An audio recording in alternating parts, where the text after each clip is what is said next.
Guys, ako lang ba nakapansin ito? Pansinin nyo ha, alas 6 ng gabi, maliwanag pa rin. Tapos mag-aalas 7 na ng gabi, maliwanag pa rin siya, may liwanag pa din. Ba't kaya ganun? Ang tagal maggabi. No? Pansinin nyo mamaya, tignan nyo, mamaya alas 6, tignan mo, ang liwanag pa rin yan. Di ba dati, alas 6, bago mag alas 6, tangina, madilim na. Ngayon, tangina, hindi ka pa rin nagbabayad ng utang mo, ang tagal na nun. Tangina mo ka. Di ba, nung humiram ka sa akin, ang bait mo. Ikaw ang pinakamabait sa buong mundo. 'Di ba? Para kang tupa. Gumaganon ka pa, oh. Tangina mo, nagpapanggap ka ng Japanese. Gumaganon-ganon ka pa. Tapos ngayon, ang lakas mo umiwas sa totoosin lang. Tangina, ang layo pa ng pagitan natin, ha. Gumaganon ka na. Umiiwas ka na, men. Tangina, kaulo lang yan. 'Di ba? Tapos pagsisigilin kita, galit ka. Ako pa ang may kasalanan.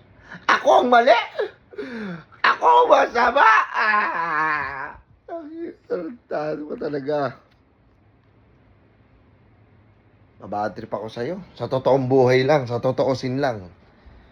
Ina, maangas ka na. Ikaw pa matapang ngayon. Sa ngayon.